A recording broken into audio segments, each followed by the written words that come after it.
At its peak, F.W. Woolworth Company operated more than 3,000 stores on 4 continents, employed 65,000 people, and sat at the top of the retail world so completely that the Guinness Book of World Records made it official.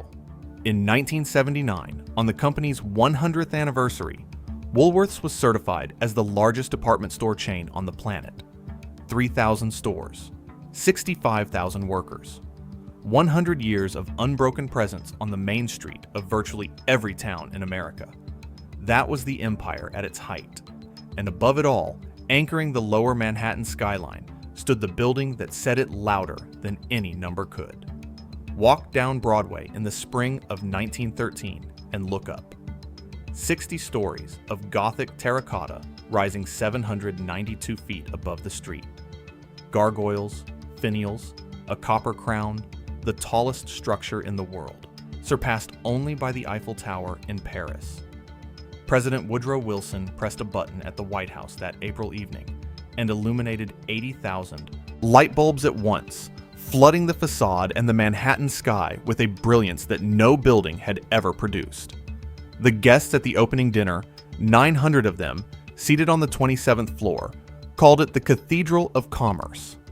The architect who designed it called it the most beautiful building he had ever seen. The man who built it called it what it was: proof. Proof of what nickels and dimes could do. Frank Woolworth had not borrowed money to build it. He had not issued bonds or taken on investors or negotiated with banks. He had paid $13.5 million in cash. Every dollar collected, 5 cents at a time and 10 cents at a time, from the counters of his stores. From the Americans who came in for thread and stayed for a grilled cheese. From the children pressing their faces against the glass candy bins. From the women who bought evening in Paris perfume for 25 cents and left with Christmas ornaments they hadn't planned on.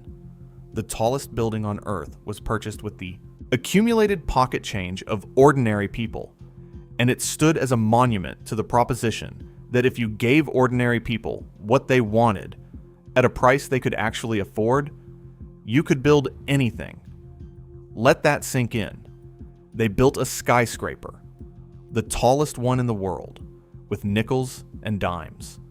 And the lobby of that building, the vaulted marble arcade, the gold-decked ceiling, the mosaic walls, contained a carved caricature on one of the ceiling beams. It was Frank Woolworth himself, counting his coins.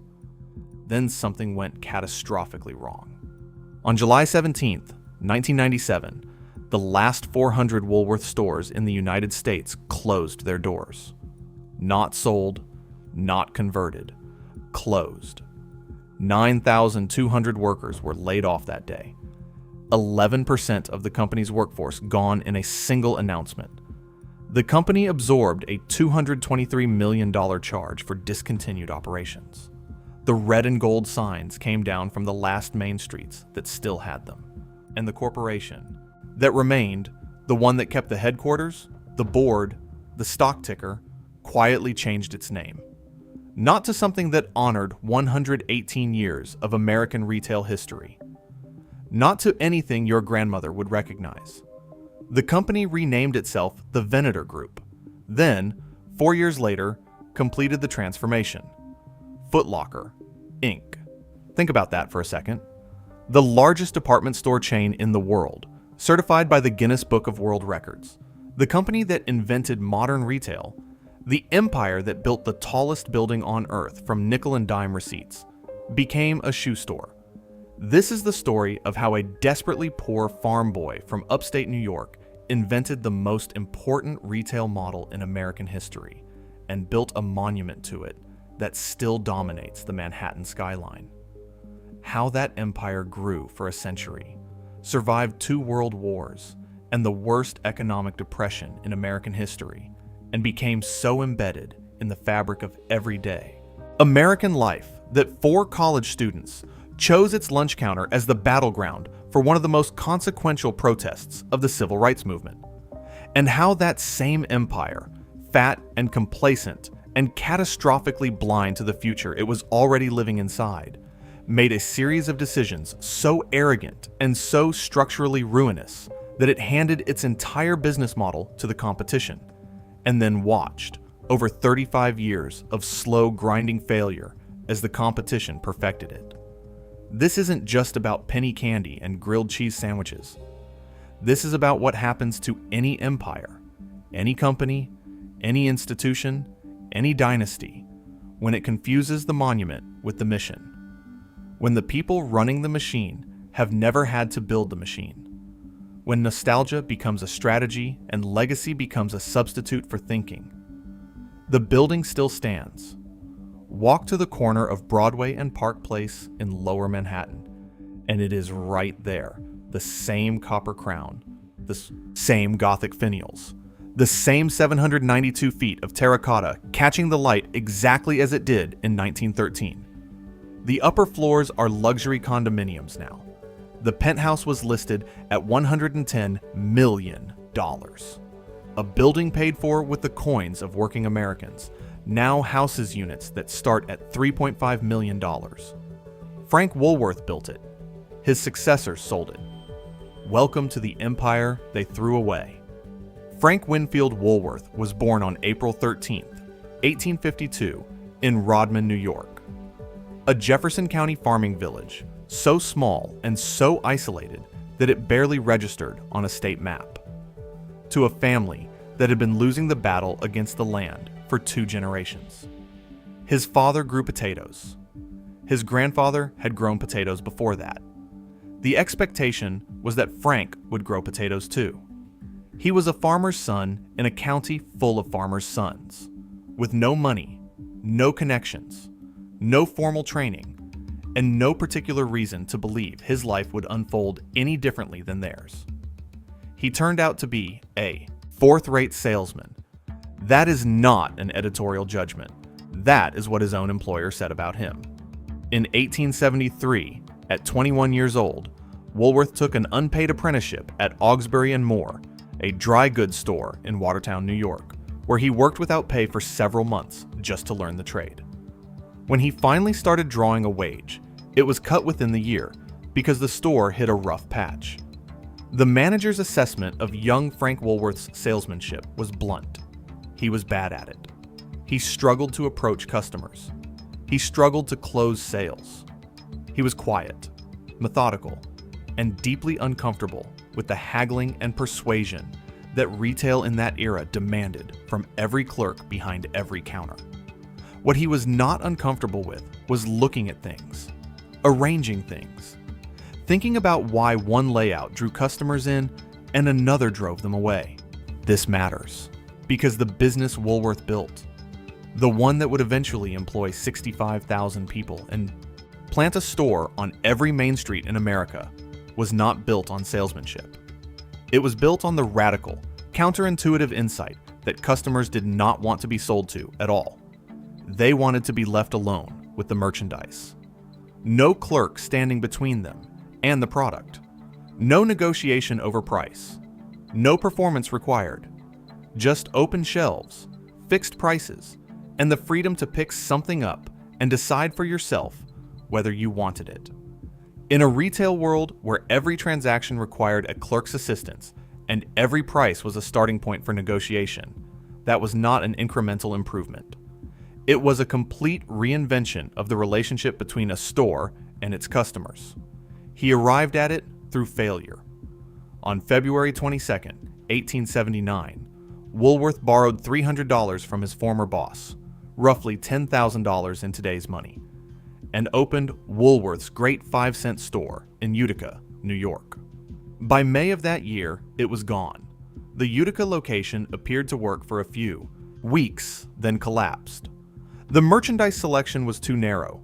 The location may have been wrong, or the concept simply hadn't been refined enough to survive.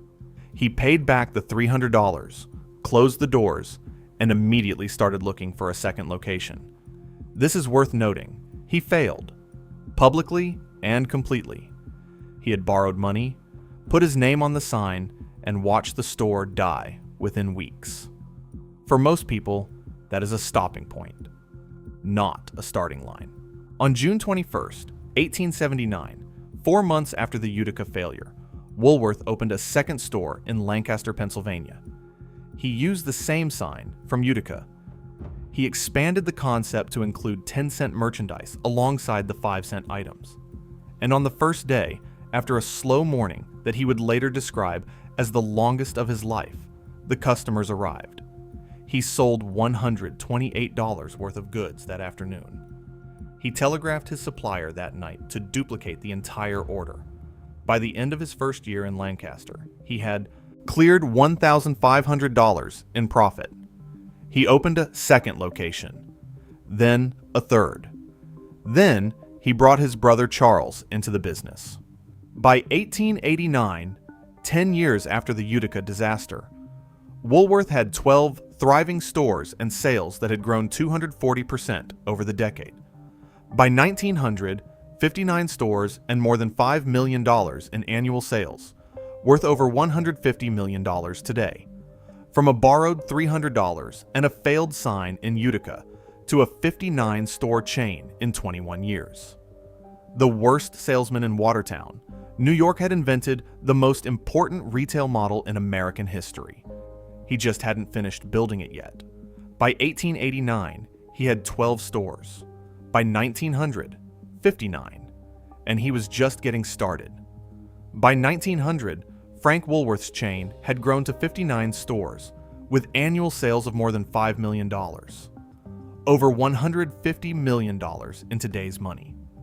The man who had failed in Utica had built something the retail world had never seen at scale. A national chain of fixed-price variety stores, where customers touched merchandise before buying it, where every item had a tag, and where the price on that tag was the price. No clerk required, no negotiation possible. The model worked everywhere he tried it, which meant the model was not a local fluke. It was a system. The question was how to expand it faster than any single person could manage. Woolworth's answer was a structure that had no real precedent in American business. A network of what he called the friendly rival syndicate. He was not the only person running Woolworth-style stores. His brother Charles had been operating 5 and 10-cent stores since the early 1880s, independently under his own name. Their cousin Seymour Knox ran 108 stores. Fred Kirby, who had partnered with Charles years earlier in Wilkes-Barre, Pennsylvania, ran 84. Earl Charlton ran 48 more. These were technically competing chains, different names, different ownership structures, different books, but they all used Frank's model, all bought through similar channels, all operated on the same fundamental idea. They looked like rivals. They functioned like a cartel. Frank Woolworth understood, before most American businessmen of his era, that scale and consolidation were not just advantages. They were the entire game. The larger the combined buying operation, the lower the wholesale prices. The lower the wholesale prices, the further the 5-cent and 10-cent price points could stretch. And the further those price points could stretch, the more merchandise the stores could sell, which produced more revenue, which funded more stores, which meant even more buying leverage. The flywheel only turned in one direction, and every additional store made it spin faster. On November 12, 1911, the agreements were signed. All 5 chains, Woolworth's 319 stores, Knox's 108, Kirby's 84, Charlton's 48, and Charles Woolworth's 14, consolidated into a single corporation under the F.W. Woolworth Company name. The new company launched with 596 stores, operating coast to coast, present in all 48 states. It was the first retail company in American history to hold that distinction. Think about that for a second. The first store had lasted 4 months and failed completely. 32 years later, the company that grew from its wreckage was the most geographically complete retail operation the country had ever produced. From a borrowed $300 in Utica, New York, a failed sign on a failed store, to 596 stores in every state in the Union. 32 years. What the numbers don't capture, what they can't fully capture, is what Woolworths actually meant to the people who walked through those doors. This was not a luxury destination. This was not a department store where the merchandise was behind glass and the clerks watched you. This was a store where a factory worker's wife could walk in on a Tuesday afternoon and buy a Christmas ornament and a spool of thread and a bottle of perfume and a pound of candy for $1 and leave feeling like she'd been treated fairly. No one talked down to her. No one pressured her. The price was the price, and the price was something she could afford. That was the innovation Woolworth's competitors could never quite replicate. Not the fixed prices alone, not the self-service displays alone, but the specific feeling those two things created together. Dignity at the 5 and dime. The sense that a store had been designed with you in mind, not with your money in mind. The empire now spanned a continent. The next step, Frank Woolworth had already decided, was the sky. In 1910, Frank Woolworth did something that Goldman Sachs told him was impossible. He had approached the bank about financing a new corporate headquarters in Lower Manhattan, something that would announce the scale of what he had built, something the city would not be able to ignore. Goldman Sachs looked at the proposal and declined. The project was too ambitious, the cost too speculative, the vision too large for the bank to underwrite. Woolworth listened to that verdict, thanked them, and then went ahead without them. He spent the next several months secretly buying up properties along a single block of Broadway, corner by corner, parcel by parcel, until he owned the entire site at 233 Broadway. He told no one what he was planning. By the time the press figured out what Woolworth had assembled, the land was already his. He hired Cass Gilbert, one of the most prominent architects in the country, and gave him a brief that grew more ambitious with every meeting. The original instruction was to design a standard commercial building, perhaps 12 to 16 stories. Then, Woolworth decided he wanted to surpass the nearby New York World Building. Then, he wanted to beat the Singer Building at 612 feet. Then, he decided the Metropolitan Life Insurance Tower at 700 feet. The company that had once refused him a policy when he was building his empire was the real target. He told Gilbert to build higher than that. Gilbert designed to 792 feet. Woolworth agreed. The final construction cost was $13.5 million. He paid it in cash. No mortgage, no loan, no investors. Every dollar from nickels and dimes.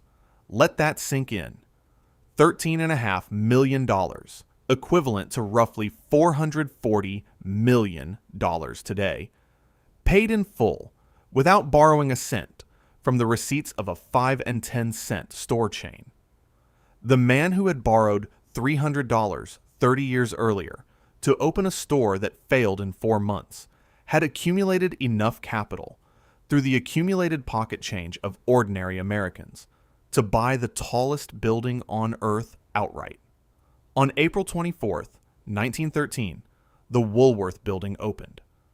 President Woodrow Wilson pressed a telegraphic button in Washington at 7:30 in the evening, and 80,000 light bulbs illuminated simultaneously the facade, the crown, the copper turrets, visible for miles across Lower Manhattan. 900 guests dined that night on the 27th floor. The Reverend S. Parks Cadman, surveying the vaulted marble lobby and the gold-decked ceiling and the mosaic walls, gave the building the name that followed it for the rest of the century, the Cathedral of Commerce. In the lobby, on one of the ceiling beams, a carved caricature depicted Woolworth himself, hunched over a desk, counting nickels and dimes. Gilbert had commissioned it. Woolworth approved it. It is still there today. The building held the title of world's tallest until 1930, when it was surpassed by 40 Wall Street, then the Chrysler Building, then the Empire State Building. By then, Frank Woolworth was already 11 years dead. He died on April 8, 1919, 5 days before his 67th birthday, from septic shock caused by an infected tooth. His estate was valued at $76.5 million, equivalent to 1/1214th of the entire United States gross national product. His company owned more than 1,000 stores and generated $65 million in annual sales. At the moment of his death, he was one of the most powerful retail figures in American history. He died from a tooth infection. The treatment would have cost less than $1 at any Woolworth counter. The man who built it was gone. The building remained. And the men who inherited the empire were about to discover that running a dynasty is nothing like building one. For the next 3 decades, despite 2 world wars and the worst economic collapse in American history, Woolworths didn't just survive. It grew. By the 1940s, F.W. Woolworth Company had survived the crash of 1929, the breadlines of the Depression, the rationing of 2 world wars, and 2 decades without its founder. The stores had outlasted every external force that had tried to slow them down. And in the process, they had done something that no business analyst had predicted when Frank Woolworth died. They had become more essential, not less. The Depression, it turned out, was not a threat to the 5 and dime model. It was proof of it. When the American economy collapsed in 1929 and tens of millions of people found themselves with nothing, the stores that sold luxury goods and discretionary items went dark. Department stores hemorrhaged customers who could no longer afford what was behind the glass cases. But Woolworth's lunch counters stayed full. When you cannot afford a restaurant, 15 cents for a grilled cheese and a cup of coffee is not a luxury, it is lunch. The fixed prices that Frank had established as a philosophical commitment turned out, in the worst economic decade in American history, to be the single most important feature a store could offer: certainty. You knew what things cost before you walked in. You knew whether you could afford them. There was no negotiation, no pressure, no humiliation. Just the price and the product and the decision. By the 1940s, Woolworths was the largest food service retailer in the United States. Nearly 1,000 lunch counters serving customers in every state, feeding more people daily than any restaurant chain in the country. The first McDonald's did not open until 1955. Before the Golden Arches existed, Woolworths was the place America ate lunch. Let that sink in. The numbers at the peak are staggering in their completeness. By 1979, on the company's 100th anniversary, F.W. Woolworth Company operated more than 3,000 stores on 4 continents. 65,000 employees. Annual revenues in the billions.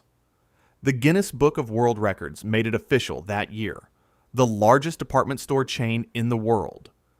A chain that had started with a $300 loan and a hand-painted sign in Utica, New York, had become the most geographically extensive retail operation the planet had ever produced. And above it all, at 233 Broadway in Lower Manhattan, the Cathedral of Commerce still stood. Stand at the corner of Broadway and Park Place today and look up. It is right there. The same copper crown, the same Gothic finials, the same terracotta gargoyles that watched over Lower Manhattan in 1913. The building held the title of world's tallest for 17 years. 112 years later, it remains one of the 100 tallest structures in the United States. The upper floors are luxury condominiums now. The penthouse, 7 floors, a 360-degree observatory deck, views from the Hudson to the East River, was listed in 2017 at $110 million. It sold in 2023 for $30 million. The entire building cost $13.5 million to construct. Paid in cash, from nickels and dimes. One condominium unit in that building sold for more than double what the whole thing cost to build. The empire is gone. The monument remains, and the monument has been converted to wealth for people who never counted a nickel in their lives. This was the peak. The 3,000 stores. The 65,000 workers. the lunch counters feeding the country, the Guinness record, the Woolworth Building still standing over Manhattan as the physical proof of what the five and dime model had made possible. Every metric pointed upward, every indicator confirmed dominance, and everyone in the building at 233 Broadway had every reason to believe the machine would run forever. Nobody questioned the foundation. Nobody looked at the model Frank had built in 1879 and asked whether a world that was changing as rapidly as post-war America might eventually outgrow it. Nobody wondered what happened when the customers who had grown up walking to the Main Street Woolworths started driving and discovered, at the edge of town, something larger and cheaper and more convenient than anything Frank had imagined. This was the peak. This is the moment when everything worked, when the empire was at its most complete, its most powerful, its most untouchable. It will never be this good again. But while the numbers looked magnificent, something was rotting underneath the floorboards, and the people running the company either had no idea, or worse, didn't want to. No. By 1962, Woolworths had been operating on Frank Woolworth's model for 43 years after his death. The stores looked like Frank's stores. The merchandise looked like Frank's merchandise.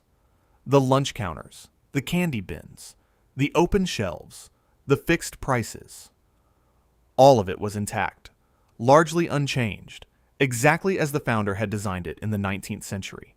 To the board of directors, this continuity was proof of the model's durability.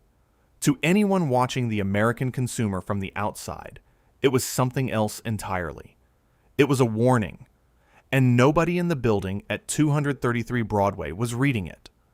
The problem was not one thing. It was a convergence. 3 separate tectonic shifts happening simultaneously, any one of which would have required a serious strategic response, and which together amounted to an existential threat that the company's leadership seemed genuinely unprepared to process. The first shift was the American suburb. By the late 1950s, the EU country was reorganizing itself around the automobile. Highways were being built. Subdivisions were spreading out from every city.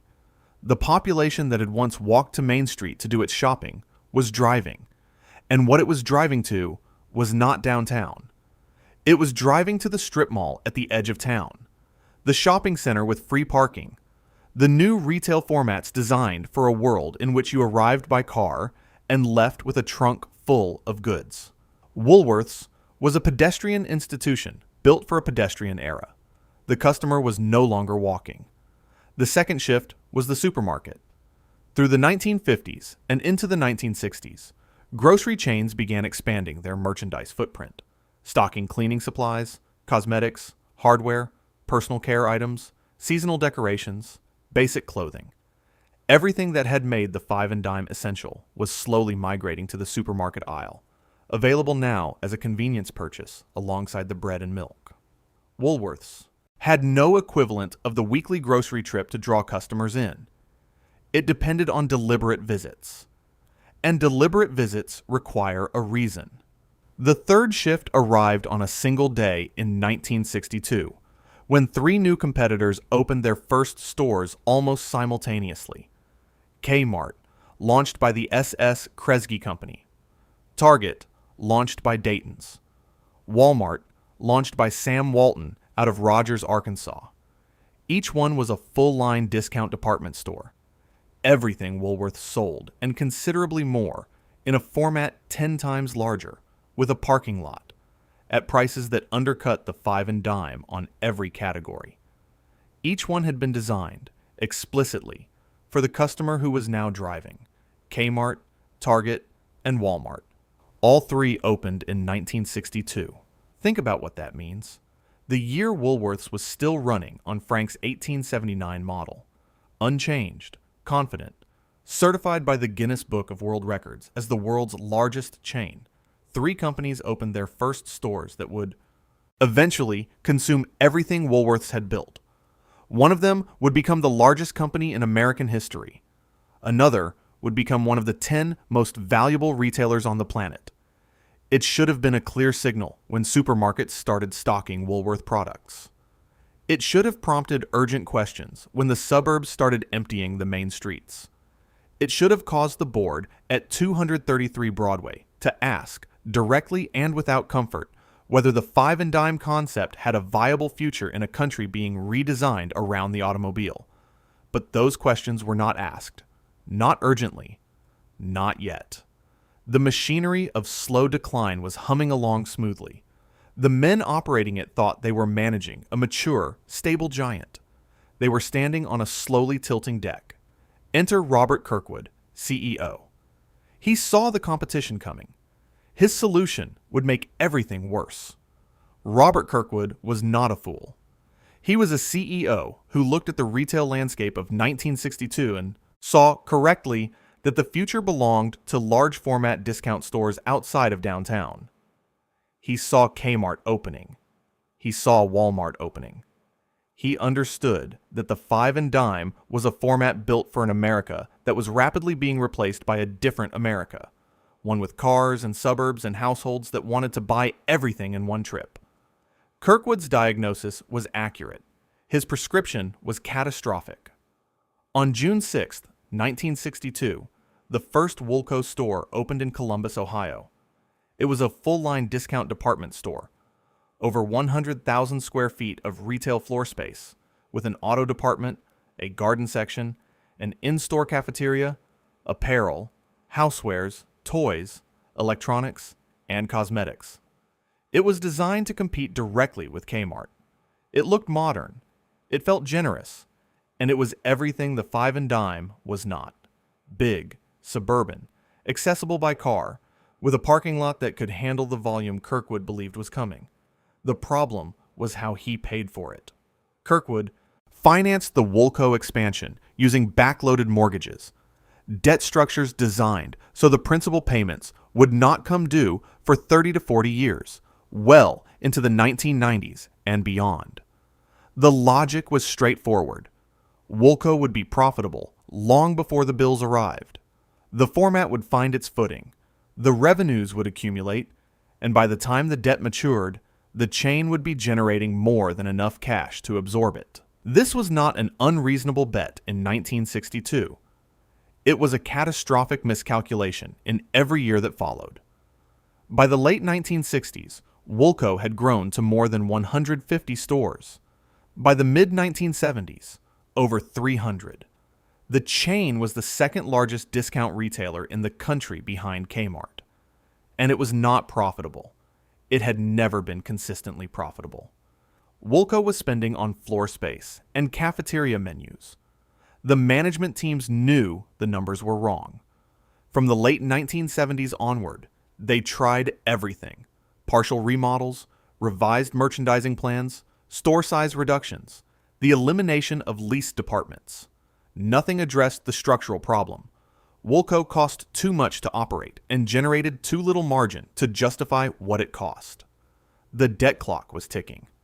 In 1981, Woolco lost $19 million across its U.S. stores.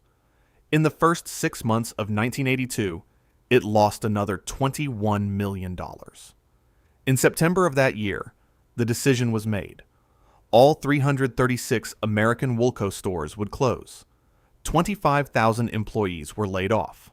The inventory, $1 billion worth, was liquidated in what was at the time the largest retail liquidation in United States history. Billion with a B, the real estate.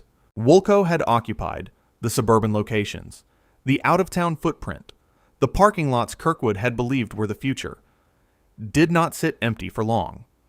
Walmart, watching from Arkansas, moved through the vacated leases methodically, converting former Woolco sites into Walmart stores. The company that Woolworth had tried and failed to become simply absorbed the bones of the attempt and kept expanding. In 1962, Woolco and Walmart opened their first stores the same year. Both were discount department stores chasing the same customer in the same suburban format. By 1983, all 336 American Woolco stores were shuttered, and Walmart was acquiring the properties they had vacated. Today, Walmart generates over $600 billion in annual revenue. It is the largest company in American history by number of employees. Woolco does not exist. Same idea, same year, same customer. Completely different outcomes. The difference was not vision. Kirkwood had the right vision. The difference was discipline, the ruthless, unglamorous, founder-level obsession with cost structure and logistics that Walmart had absorbed from Sam Walton, and that Woolworths, 43 years after Frank's death, no longer had anyone capable of supplying. Woolworth had tried to become Walmart. It spent 20 years and $1 billion learning that it could not. And in losing Woolco, it had handed Walmart its own locations, its own customer base, and the clearest possible demonstration of exactly how the discount model was supposed to work. But the Woolco failure is only one part of the story. Because long before the discount war, Woolworths had already faced a different kind of reckoning. At a lunch counter in North Carolina. February 1st, 1960, 4:30 in the afternoon. Greensboro, North Carolina. 4 freshmen at North Carolina Agricultural and Technical State University walked into the local Woolworths, moved through the store, and purchased small items. Toothpaste, a comb, from the main floor. They kept their receipts. They had planned this carefully, over weeks of discussion in the dormitory. Influenced by the writings of Gandhi and the example of the journey of reconciliation. They knew exactly what they were doing and exactly what would happen when they did it. They sat down at the lunch counter. The counter was designated for white customers only. Their names were Ezell Blair Jr., David Richmond, Franklin McCain, and Joseph McNeil. They were 18 and 19 years old. They ordered coffee. The counter staff refused to serve them. The store manager asked them to leave. They stayed. When the Greensboro police arrived, the officers looked at the 4 men, who were sitting quietly, causing no disturbance, holding their receipts as proof they were paying customers of the store, and said there was nothing they could do. The men had broken no law. They stayed until the store closed. The next morning, they came back. This time, there were 29 of them. By February 5th, there were 300 protesters at the Greensboro Woolworths, paralyzing the lunch counter and spilling onto the sidewalk. By the end of March 1960, the sit-in movement had spread to 55 cities in 13 states. Students were staging demonstrations at lunch counters, libraries, hotels, and beaches across the South. The Student Nonviolent Coordinating Committee was founded in April 1960, directly out of the momentum the Greensboro sit-ins had generated. 4 college freshmen with receipts in their pockets had ignited a movement that would reshape the country. The Greensboro Woolworths lost nearly $200,000 before it capitulated. Think about that framing for a second. $200,000 in losses. And a corporation that called itself Everybody's Store had to be made to bleed before it would serve everybody. The gap between that slogan and the reality of a segregated lunch counter was not subtle. It was not a regional nuance or a local management decision that corporate headquarters hadn't gotten around to addressing. It was a policy, maintained, defended, and abandoned only when the economic cost of defending it exceeded the economic cost of ending it. The store that had been designed to make ordinary Americans feel welcome had built a wall, and 4 19-year-olds had to sit down in front of it and refuse to move before anyone in a position of authority decided to take it down. On July 25th, 1960, the Greensboro Woolworths quietly integrated its lunch counter. No announcement, no press release. The store manager, Clarence Harris, asked 4 black Woolworths employees, Geneva Tisdale, Susie Morrison, Anitha Jones, and Charles Best, to change out of their work uniforms and take seats at the counter. They ordered a meal. They were served. Geneva Tisdale had been working in that store for years. She was still working there in 1993 when the Greensboro location finally closed, the last remaining employee who had been present on February 1st, 1960. That lunch counter the L-shaped stainless steel counter with the vinyl stools, is partially preserved today at the Smithsonian National Museum of American History in Washington. The rest of the Greensboro building became the International Civil Rights Center and Museum in 1993. Everybody's store. That was what they called it. 4 college students proved that was a lie and refused to leave until it became the truth. Through the 1970s and into the 1980s, as the Woolco disaster was unfolding, the core Woolworth stores were being quietly starved of investment, while management chased the next idea and then the one after that. By 1982, after closing all 336 American Woolco stores and laying off 25,000 workers, the F.W. Woolworth Company stood at the most consequential crossroads in its 103-year history. It had just absorbed the largest retail liquidation in United States history. It had handed Walmart its former store locations. It had written off a 20-year experiment in discount retail that had consumed enormous capital and produced nothing durable. The board of directors had 2 options: reinvest deeply in the core Woolworth stores that had built the empire, or pivot aggressively toward the specialty retail formats that seemed to represent the future. They chose to pivot, then pivot again, then again after that. Through the 1980s, Woolworth launched and acquired specialty store formats at a pace that suggested genuine strategic conviction and produced results that suggested the opposite. Foot Locker, which the company had founded in 1974, was growing strongly. By the late 1980s, Foot Locker and Lady Foot Locker together were selling 20% of all brand name athletic footwear in the United States. That success was real. Around it, the company built a portfolio of 40 different specialty formats. Afterthoughts, which sold jewelry and accessories. Northern Reflections, which sold cold weather outerwear. Champs Sports, RX Place, Kids Mart, Randy River, Kinney Shoes. 40 different concepts, each requiring its own management infrastructure, its own merchandising strategy, its own identity. By 1989, the company had publicly committed to an explicit goal: 10 Woolworth specialty stores in every major American shopping mall. The plan was announced with confidence. It was never achieved. Not close. What was happening to the core Woolworth stores during all of this maneuvering is the part that most business analyses skip past. While management attention and capital investment flowed toward the specialty formats, the legacy 5 and dime locations were deteriorating. Stores went unrenovated. Merchandise selections stagnated. The lunch counters that had once made Woolworths a daily destination were losing ground to fast food chains that had not existed when Frank built the empire.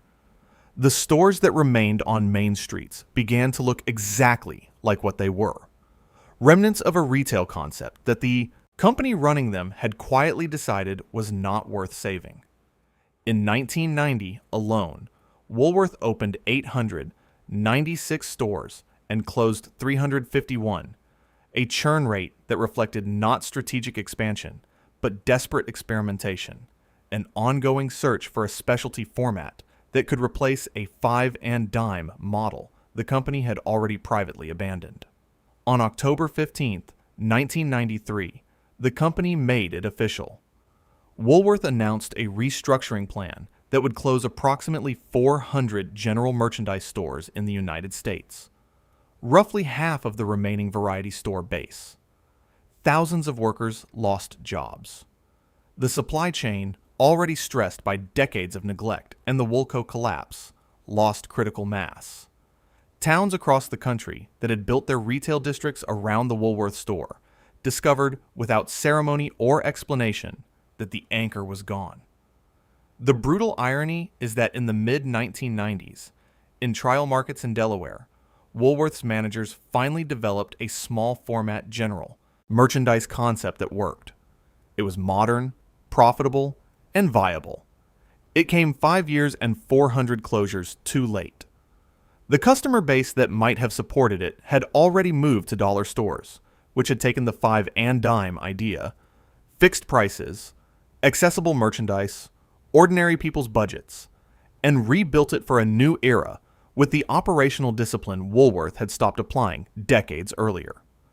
The company that taught America to shop could not figure out how Americans wanted to shop anymore, and then it got worse. On March 17th, 1997, the Dow Jones Industrial Average removed Woolworth from its index. The replacement, Walmart. July 17th, 1997. Across the United States, in every state, in malls and strip centers and the last remaining downtown main streets that still carried the name, the Woolworth signs came down for the last time. The red and gold. The lettering Frank had designed in the 19th century and carried from Utica to Lancaster and from Lancaster to every corner of the country.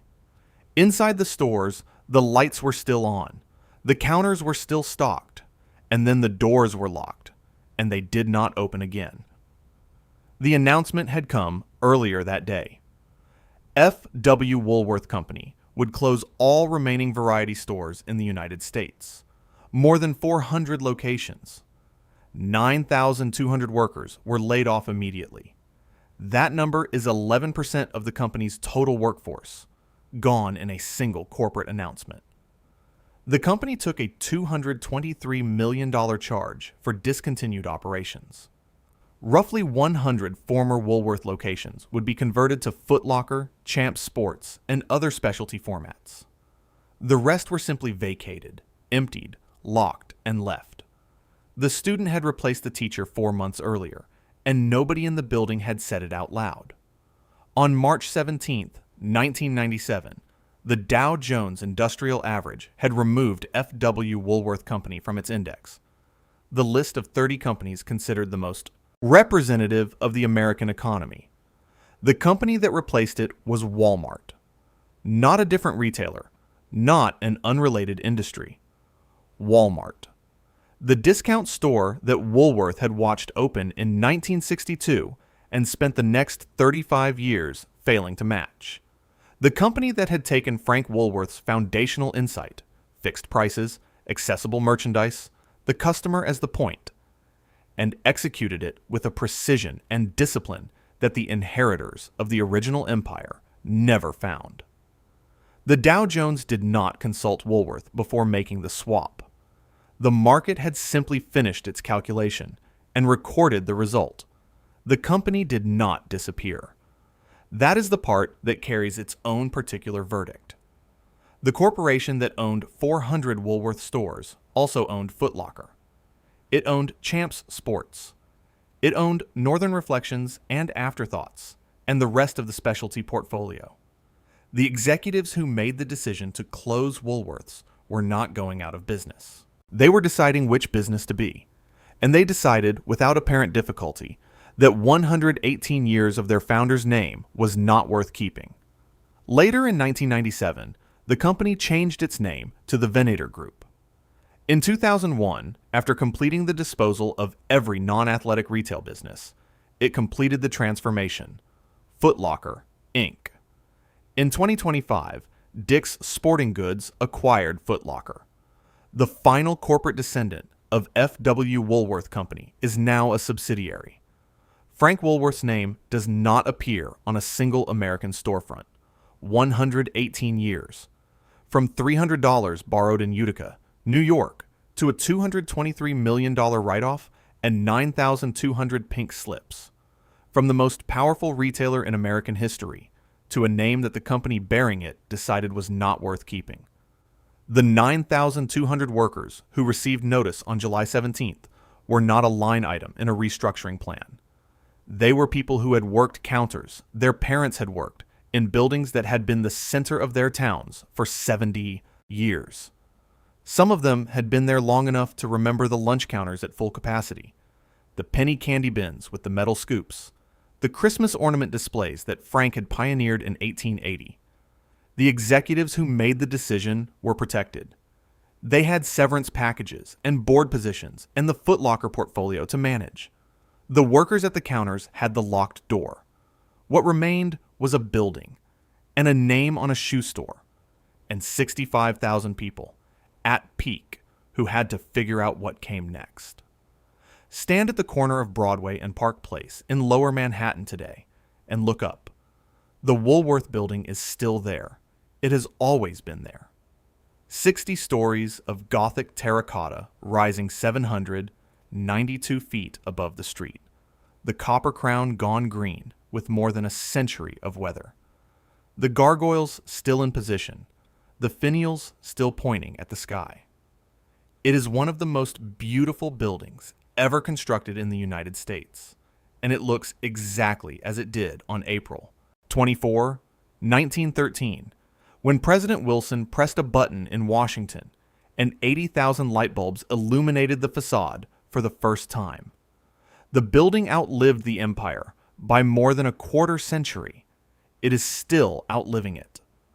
The F.W. Woolworth Company sold the building in 1998 to the Woolco Group for $155 million. In 2012, a developer named Alchemy Properties purchased the top 30 floors for $68 million and began converting them into 33 luxury condominiums. Sales launched in 2014, with prices ranging from $3.5 million for the smallest units to $26.4 million for a full-floor spread with a terrace. The building's basement pool, built for Frank Woolworth's private use, tiled and heated, and never open to the public, was restored as a residential amenity. The amenity floor on the 29th story was named the Gilbert Lounge, after the architect. The coffered ceiling from Frank Woolworth's personal 40th floor office was relocated to the entryway of the new residential lobby. The penthouse, 7 floors, 9,680 square feet, a 400 square foot observatory deck with views in every direction, was listed in 2017 at $110 million. It was on the market for 6 years. It sold in 2023 for $30 million. Let that sink in. The entire building cost $13.5 million to construct in 1913, paid in cash from nickels and dimes.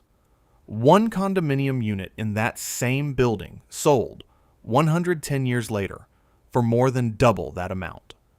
The coins of working Americans built a monument.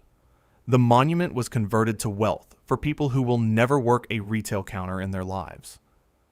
In the lobby, the vaulted marble arcade that Reverend Cadman called the Cathedral of Commerce, the carved caricature on the ceiling beam is still there. Frank Woolworth, hunched over a desk, counting his coins. You can see it today if you book a tour. The lobby reopened to visitors in 2014. $30 for 90 minutes. The Greensboro Woolworths closed in 1993. It is now the International Civil Rights Center and Museum. The original lunch counter, the L-shaped stainless steel counter with the vinyl stools where Ezell Blair, David Richmond, Franklin McCain, and Joseph McNeil sat on February 1st, 1960, is preserved there, and a section of it is on permanent display at the Smithsonian National Museum of American History in Washington. The building outlived the empire. The lunch counter outlived the store. The coins are gone. So what do we do with this? What does 118 years of evidence actually teach? Here is what the record shows. Business schools teach Woolworths as a case study in retail evolution. How the 5 and dime format became obsolete. How discount competitors captured the market. How a legacy brand failed to adapt. What they usually skip is the human cost.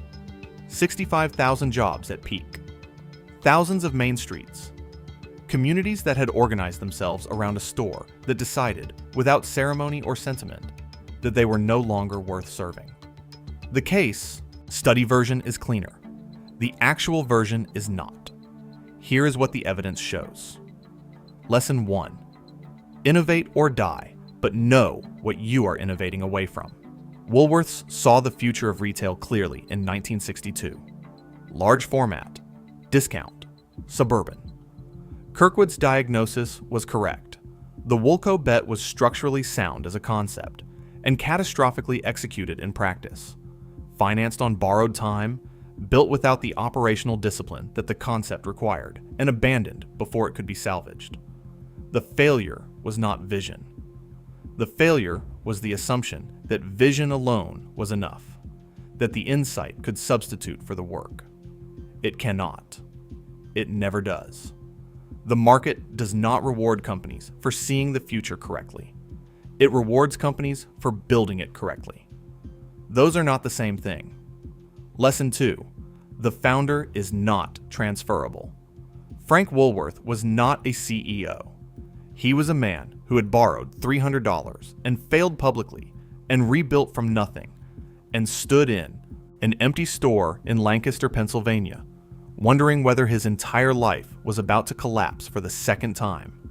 That experience, that specific bodily knowledge of what it costs to build something from nothing, is what animated every decision he made about prices, displays, direct purchasing, and the relationship between a store and the people who needed it.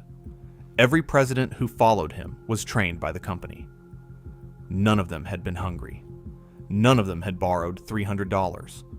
And when the empire needed someone who understood, at a cellular level, what it had been built on and why, that person was not available. Blood does not transfer hunger. Titles do not transfer obsession. Lesson 3.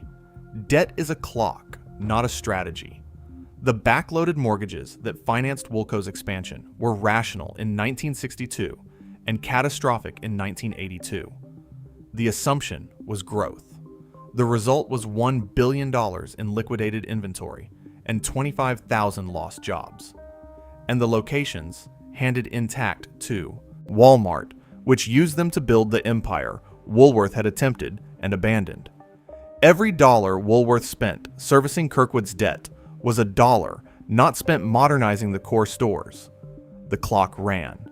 The bill came. The company could not pay it. Lesson 4.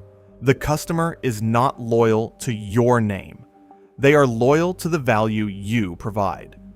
The moment that value stopped being reliable, the moment the stores started looking dated, and the merchandise started feeling stale, and the lunch counter started competing against McDonald's, and losing, the loyalty evaporated. Not dramatically, not in a single moment. Gradually, quietly, and then all at once. Here's the brutal truth. Every empire that has ever fallen has believed, at its peak, that the monument was the business. That the building with the name on it was the thing that mattered.